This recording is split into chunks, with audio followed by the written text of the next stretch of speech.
اعوذ باللہ من الشیطان الرجیم بسم اللہ الرحمن الرحیم۔ آج ہم ایک بہت ہی ذاتی، آپ کہہ سکتے ہیں روحانی تجربے پر بات کر رہے ہیں، اور یہ تجربہ قرآن کی کچھ صورتوں سے جڑا ہوا ہے۔ خاص طور پر مدینہ منورہ اور مکہ مکرمہ کی زیارت کے بعد یہ احساسات زیادہ گہرے ہو گئے، جیسے قرآن کے الفاظ ایک زندہ حقیقت بن گئے ہوں۔ ہمارے پاس کچھ نوٹس ہیں جو اسی سفر کو، اسی کیفیت کو بیان کرتے ہیں۔ کیسے 3 صورتیں ہیں، الانفال، الرحمن اور نجم، جو ایک کے بعد ایک دل پر اثر انداز ہوئیں۔ ایک ترتیب سی محسوس ہوئی، جدوجہد سے شکر گزاری اور پھر معرفت تک کا سفر۔ تو آئیے اس تجربے میں تھوڑا گہرا اترتے ہیں۔ جی بالکل، یہ سفر جیسا آپ نے کہا سورۃ الانفال سے جیسے شروع ہوتا ہے۔ اب دیکھیں، ظاہری طور پر تو یہ سورہ غزوہ بدر کے بارے میں ہے، لیکن اگر باطنی سطح پر دیکھیں تو یہ ہمارے اندر، ہمارے نفس کے میدان جنگ کی طرح ہے۔ اچھا، نفس کا میدان جنگ؟ جی، یعنی ہماری اپنی ذات، ہماری انا کی جو کشمکش ہے، یہ روز کی لڑائی ہے نا؟ ایمان اور شک کے بیچ میں توکل یعنی اللہ پر بھروسہ، اور دوسری طرف وہ خواہش کہ سب کچھ ہمارے کنٹرول میں ہو۔ تو آپ یہ کہہ رہی ہیں کہ جیسے باہر جنگ ہو رہی تھی ویسی اندر بھی ایک کشمکش تھی۔ زیارت کے دوران کیا یہ چیز زیادہ محسوس ہوئی؟ ہاں، ایسا ہو سکتا ہے بالکل، اور اس میں سبق یہی ملتا ہے کہ اصل جیت صرف غلبہ پانے میں نہیں ہے، بلکہ اپنے آپ کو، اپنے نفس کو اللہ کی مرضی کے حوالے کر دینے میں ہے۔ یہ سورہ آپ کہہ لیں جبرائیل علیہ السلام کی طرح ایک نظم و ضبط سکھاتی ہے۔ جبرائیل علیہ السلام، وہی والے فرشتے؟ جی، جو وہی لاتے ہیں، احکامات لاتے ہیں۔ تو یہ وہ نظم و ضبط ہے جو اندر کے وہم کو، شکوک کو کاٹ دیتا ہے۔ یہ بہت دلچسپ بات ہے کہ نظم و ضبط وہم کو کاٹتا ہے۔ عموماً تو اسے صرف ایک پابندی سمجھا جاتا ہے۔ اچھا، تو اس اندرونی نظم و ضبط اور جدوجہد کے بعد پھر کیا آتا ہے؟ آپ نے سورۃ الرحمن کا ذکر کیا۔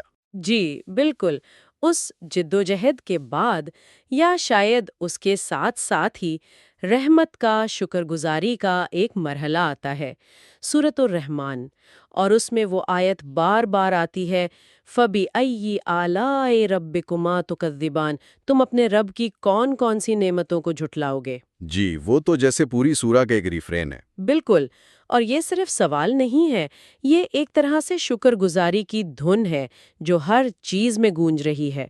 ظاہر میں دیکھیں تو کائنات کی نشانیاں، سمندر، پھل، ستارے، باطن میں دیکھیں تو یہ یاد دہانی ہے کہ سب کچھ، ہر چیز ذکر کر رہی ہے، ہر شے اللہ کی حمد کر رہی ہے۔ یعنی جہاں انفال ارادے کو ٹرین کر رہی تھی، جی، وہیں رحمان دل کو کھول رہی ہے۔ کشادہ کر رہی ہے۔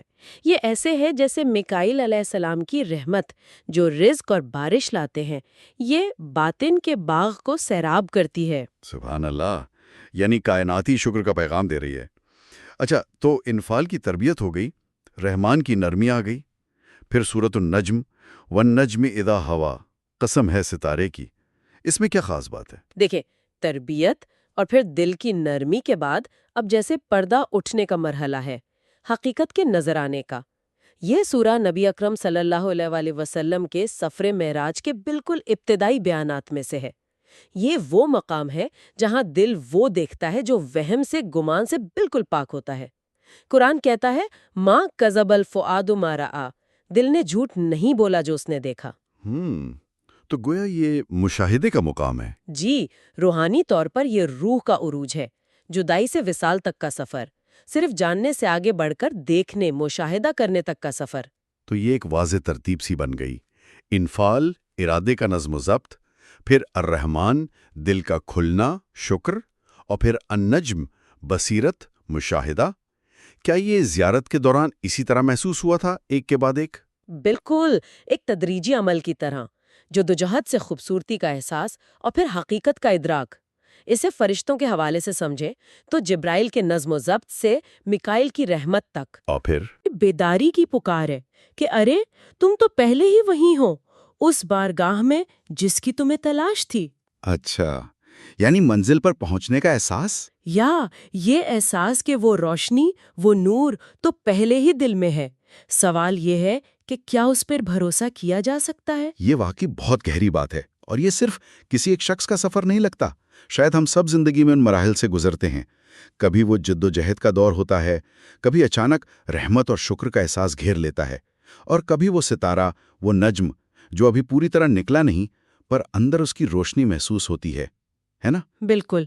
اصل بات شاید یہ ہے کہ ہم اپنی زندگی کو بھی، اپنے تجربات کو بھی وہی کی طرح پڑھنا سیکھیں، کسی پرانی کتاب کی طرح نہیں، بلکہ ایک زندہ روشنی کی طرح جو ہم پر اترتی ہے، ہمارے اندر سے جھلکتی ہے اور پھر اسی کی طرف لوٹ جاتی ہے جس نے اسے بھیجا ہے۔